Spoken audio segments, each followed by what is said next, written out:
El día de hoy viajamos directo a Irán, sin necesidad de pasaporte porque vamos a preparar Koobideh Kabob, un plato tradicional iraní jugoso, especiado y con un aroma irresistible. Pero hoy tenemos un detalle muy especial. Nos acompaña una invitada directamente desde Irán, quien nos ayudará a preparar este exquisito plato y nos compartirá los secretos para que quede perfecto. Pero eso lo revelaremos más adelante. خوش آمدید به Kraazy Llama. یای شو کنید.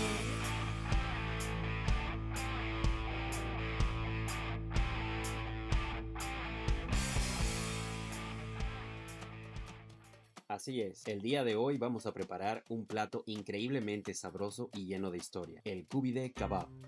La estrella de este plato es la carne molida. En la receta original puede ser de cordero o una mezcla de cordero y res. Nosotros haremos una versión con carne de vaca, que queda igual de jugosa si elegimos bien el corte. Si vas a la carnicería, puedes pedir vacío o entraña molidos 2 veces y que tenga la proporción ideal de 80% carne y 20% grasa, que es clave para que los kebabs queden jugosos y firmes en la parrilla. En Irán, el Koobideh Kabob es un clásico de la parrilla, acompañado con pan lavash o sanga, pero como aquí en Kraazy Llama nos gusta fusionar culturas, le daremos un toque occidental y lo serviremos con tortillas tostadas en la parrilla. Si quieres ver los ingredientes detallados, los dejamos en la cajita de descripción. Ahora sí, manos a la obra. Empezamos con la carne. Como mencionamos anteriormente, es clave asegurarse de que tenga la proporción ideal de grasa y carne, 80% carne y 20% grasa, para que el kebab no se desmorone al prepararlo ni quede seco. A esta carne le vamos a dar sabor con un ingrediente clave, la cebolla. Para esta cantidad, 500 gramos de carne, usaremos 125 gramos de cebolla rallada. Pero ojo, antes de agregarla hay que escurrirle bien el exceso de líquido. Este jugo de cebolla no lo tiramos, lo reservamos porque lo usaremos después en nuestra salsa de pincelado. Ahora agregamos la sal, pimienta y una pizca de cúrcuma para darle ese toque especial. Por último, un chorrito de jugo de limón no solo realza los sabores, sino que también ayuda a suavizar la carne. Amasamos bien hasta integrar todo y lo llevamos a la heladera por al menos 1 hora. Esto hace que la carne tome más consistencia y sea más fácil de manejar al formar los kebabs. Ahora paciencia, que esto vale la pena. Mientras tanto, preparamos la salsa del pincelado. Mientras la carne se enfría en la heladera, preparamos nuestra salsa. En un pequeño recipiente disolvemos una pizca de azafrán en 2 cucharadas de agua caliente.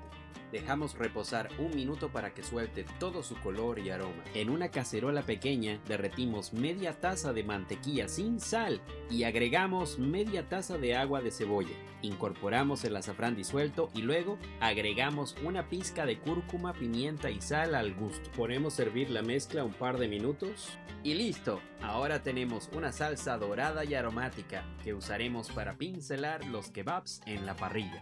Después de 1 hora en la heladera, la carne está lista para darle forma. Para hacer las brochetas podemos usar espátulas largas de repostería en lugar de brochetas tradicionales. Estas ayudan a que el kebab mantenga su forma y se cocine de manera más uniforme. Con los dedos presionamos suavemente la carne a lo largo de la espátula, formando unas pequeñas marcas. Para que no se te pegue la carne en las manos, mójalas con un poco de agua o jugo de limón. Cada kebab tiene que quedar bien pegado y con forma alargada. Además de los kebabs, preparamos cebolla en juliana y un toque de albahaca fresca. Ahora sí, tenemos todo listo para ir a la parrilla. Así que comience el show.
And today we are joined with Sima Barsigar. She is a Master of Science in Electric Engineering and she studied her PhD in Barcelona. She's also a great fan of yoga. She practices a lot of sports as well and she has a great passion for food and travel. So welcome Sima to the show. Thank you.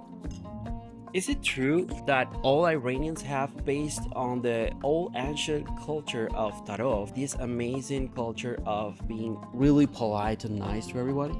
Yes, actually, the biggest rule in a family to raise a child is to be polite and not to be rude.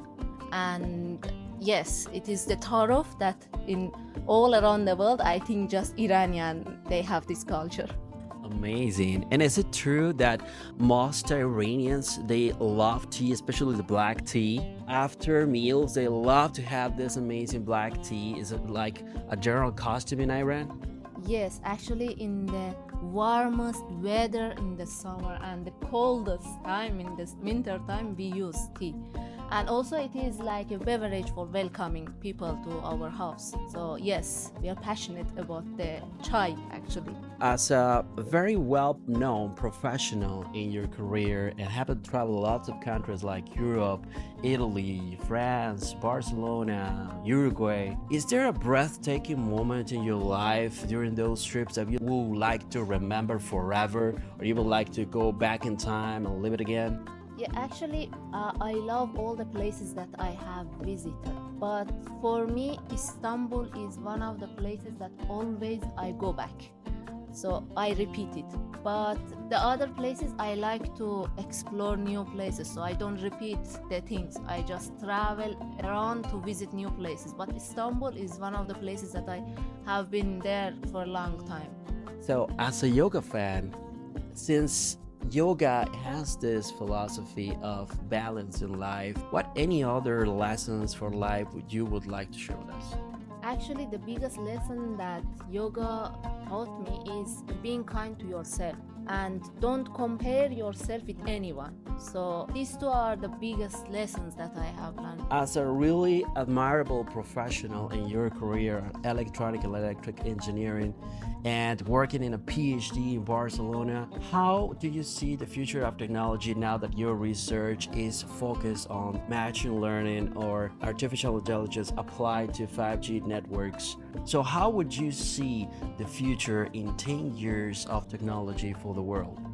Actually, yes, as you mentioned it, we are now using the artificial intelligence 5G networks. And by, I think in 10 years, we are going to use the 6G networks and the world is going to be very fast. So, and artificial intelligence, so all the machines will be learning the things themselves. No. Enjoy. Bon appetit.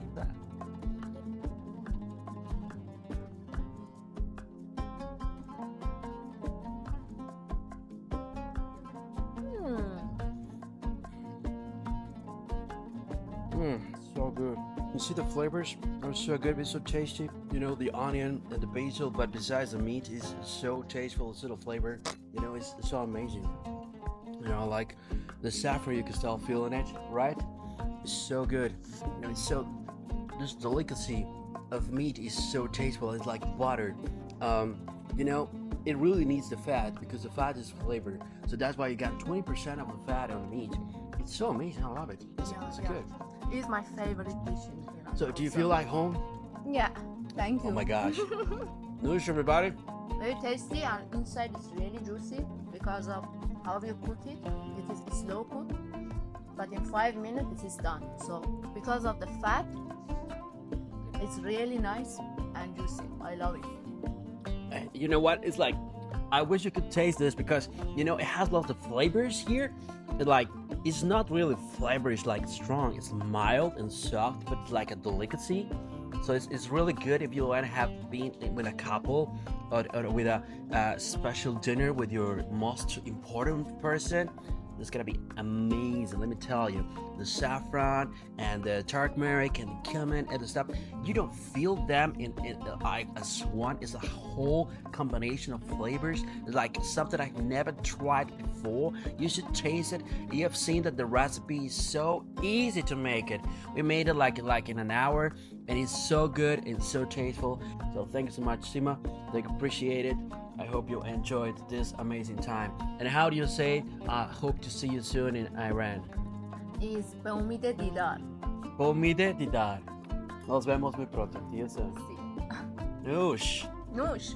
¿Les gustaría que hiciéramos más recetas del Medio Oriente? Cuéntenme en los comentarios qué otros platos deberíamos cocinar en Kraazy Llama. Si les gustó el video, denle like, suscríbanse y activen la campanita para más recetas épicas. Nos vemos en la próxima aventura culinaria. ¡Hasta pronto!